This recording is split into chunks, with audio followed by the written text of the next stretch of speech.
Po, një fushat normale, kisha me thonë, dhe pres tjetë pa tonet ngritura, do të ketë deklarimet kujdesshme, sepse rezultati që pritet nga zgjedhjet e 7 qershorit, besoj, do ta imponojë një bashkëpunim ndërmjet partive politike, prandaj duke lexuar këtë pritshmëri, po besoj edhe partitë politike do të jenë në harmoni me këtë pritshmëri dhe do ta kursejnë ndoshta etiketime të ndryshme çfarë ishin në zgjedhjet, jo të fundit, por në zgjedhjet e kaluara,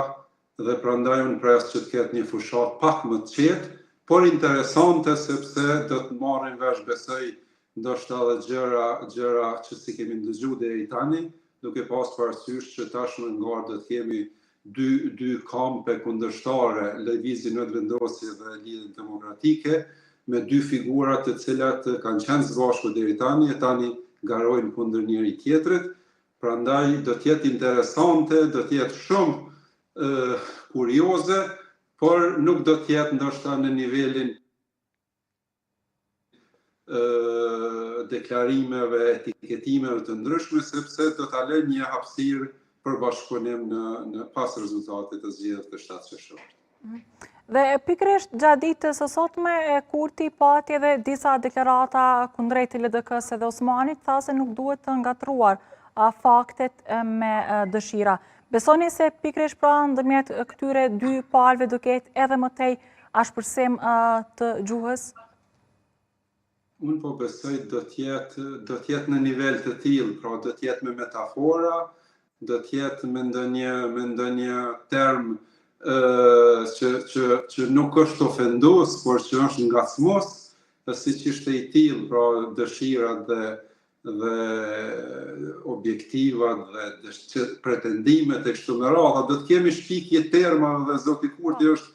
është i zoti në shpikjen e termave dhe rimave të ndryshme, por unë po besoj që do të ngelen në nivel të tillë, dhe zoti Kurti nuk besoj që do të guxojë të shohet në sulme personale ndaj zonjës Osmani, sepse zonja Osmani si e para vendit dhe ish bashkëpunëtorja numër 1 e zotit Kurti,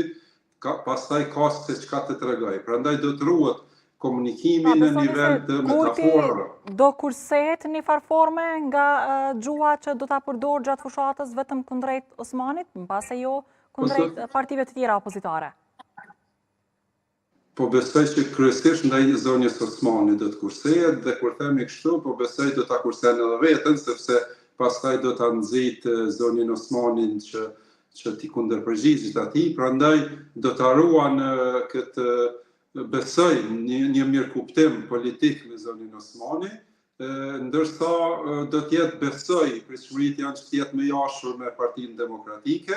dhe eventualisht Aleancën për Adhurimin e Kosovës, por unë e shoh si të pamundur që të ketë sulme personale ndaj zonjës Osmani.